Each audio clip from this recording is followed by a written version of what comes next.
Бронх демікпесі немесе астма дегеніміз бронхтардың әртүрлі тітіркендіргіштерге сезімталдығының күшеюімен көрінісі бойынша бронхтардың жалпы обструкциясымен сезілетін тыныс жолдарының созылмалы қабыну ауруы. Клиникалық көрінісі бойынша науқаста ең бірінші ентігудің болуы және де алыстан естілетін ысқырықты шулы хриптар, яғни сырылдар естіледі.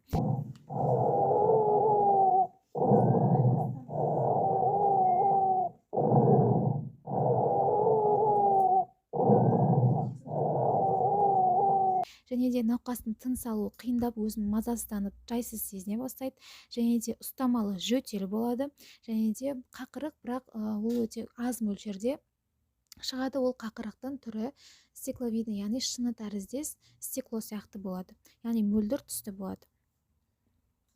Негізгі патологиялық көрінісі бойынша мына суретте қарайтын болсақ, оң жақта қалыпты жағдайда бронх осылай арасы, яғни ортасы ашық тұрады. Яғни сол жаққа қарайтын болсақ, бұл бронх астмасы кезіндегі суретте бронхтардың ұстамалы түрде тарылуы, яғни бронхтарда спазм болуы, кілегей қабаттарының ісінуі, эзофилдермен инфильтрацияланып, кілегейлі қабаттың гиперсекрециясымен және де мембраналарының қабығының қалыңдауымен сипатталады. Оның бізде екі себебі болады: экзогенді және де эндогенді. Экзогенді себеп бойынша инфекциялық, яғни вирустар, бактериялар, паразит, саңырауқұлақтар жатқызатын болсақ, инфекциялық емес, яғни бұл жиі кездесетін себептерге шаң тозаңдарды, дәрі-дәрмектердің жанама әсерлері, кене, жәндік және жануарлардың әртүрлі жүндері және олардың бөлінетін аллергендер жатады. Механикалық және химиялық бойынша металл, ағаш, силикондар, мақта сияқты заттар болса, ауа райы қолайсыздығы да әсер етеді, яғни күннің қатты суық болуы немесе қатты ыстық болуы. Және тамақтану бойынша ксенобиотиктері бар өнімдер. Активті және пассивті темекі шегу дегеніміз, яғни активті деген өзі темекі шегетін болса, пассивті дегеніміз ол темекі түтінінің қасындағы адамға, әсіресе балаларға ата-анасының темекі шегуінің көп әсері тигізеді. Және де жетінші, ол дәріні өз бетінше қабылдау жанама әсерлердің аллергияның тудыруына септігін тигізеді. Яғни бірінші типті аллергия бойынша реагенді әсер еткен кезде, ода бронх демікпесінің, яғни бронхтардың спазм бойынша крапивница, түрлі квинке ісінумен көрініс береді. Эндогенді себебі бойынша гендік бейімділік, яғни ата-анасының ауруы балаларына беруі мүмкін. Семіздік және бронхтардың гиперактивтілігі, яғни кейбір адамдарға шаң тозаң қатты әсер етіп, олар түшкіріп, кәдімгі бронхтарда астмасы ұстап әсер етсе, кейбір адамдарға шаң тозаң ешқандай әсер етпейді. Яғни ол адамдардың индивидуальны бронхтардың гиперактивтілігіне байланысты. Төртінші, жыныс ерекшелігі бойынша көбінесе ер балаларда кішкентай кезінде кездессе, үлкен жаста ол әйел адамдарда жиі кездеседі. Және де бесінші, нерв жүйесінің бұзылыстарына байланысты. Зерттеулеріне келетін болсақ, ең бірінші жалпы қан анализі бойынша стандартты түрде ең бірінші бұл жерде аллергиялық реакция болғандықтан, бұл жерде эзофилдердің жоғарылауымен көрініс береді және қабыну болғандықтан сойы жоғарылайды.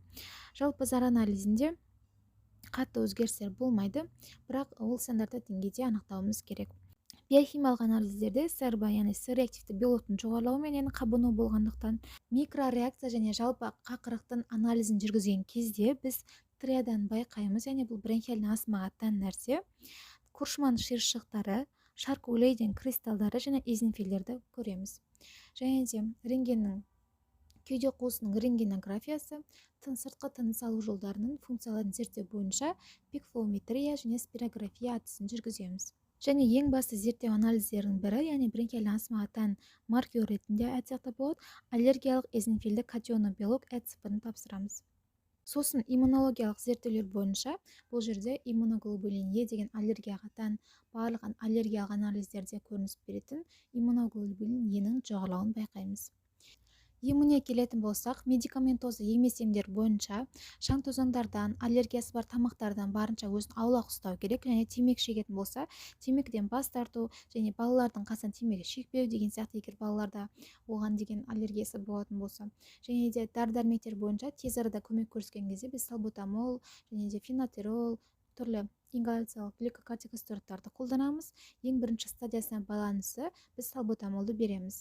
Салбутамолмен басылу керек. Егер де 15-20 минуттың ішінде басылмаса, екінші рет тағайындаймыз. Екінші ретте басылмаса, үшінші рет жасаймыз. Яғни бұны 3 рет жасауға болады. Яғни аралығын 15-20 минут сайын күтеміз. Екінші стадиясы болатын болса, бұл жерде біз беридуал береміз. Беридуал деген бізде комбинирленген препарат. Бұл жерде ипротропий бромиді мен фенотролдың қосындысы. Үшінші стадиясы кезінде осы екінші стадиясынан жасалған еммен қоса ингаляциялық гликокортикостероидтерді береміз.